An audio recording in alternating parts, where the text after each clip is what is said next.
How are you learning to more effectively hand off responsibility? I think there's two parts. One, you want to ensure that everyone you're handing it off to, you're not giving it to them because you're saying, I have better stuff to do. And I think as anyone who started a business, you get really nervous about that. You don't want people to think that you're not working as hard. And you don't want to make it look like the little task is little. It's actually very important. The fact that this is something I've always done, I'm now handing off to you, should show you how important it is, not what you value or think that is. And I feel like I've gotten better in terms of identifying people who can do it.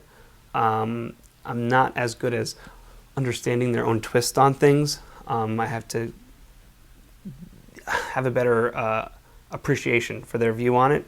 But I'm getting good at identifying those people, but I think what's important, people sometimes lack, is don't just hand this person this job and say, you do this.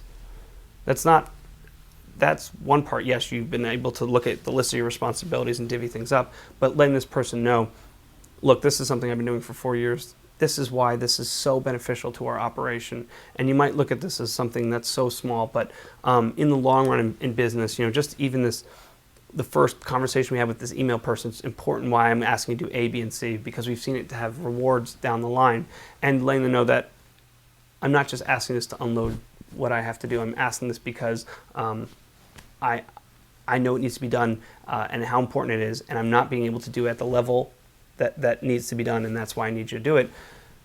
That's a very building trust relationship right there. So, I mean, anything that I have to handle, I consider very important, as I've now gotten not more important things, but extra things layered that are now my responsibility, and I have to hand off the others. I'm making sure I'm doing it in a way where I'm telling the person why it's so important. I think that so far has been very beneficial to the company and how we do our management of responsibilities. The second piece is identifying the people that can actually do it. And that's usually the hardest part, because some senior people think that they're above what you're asking them to do. Some junior people aren't ready for it yet. So there needs to be a very fine balance. And why it's difficult is because usually when you run your business, you're doing so much crap.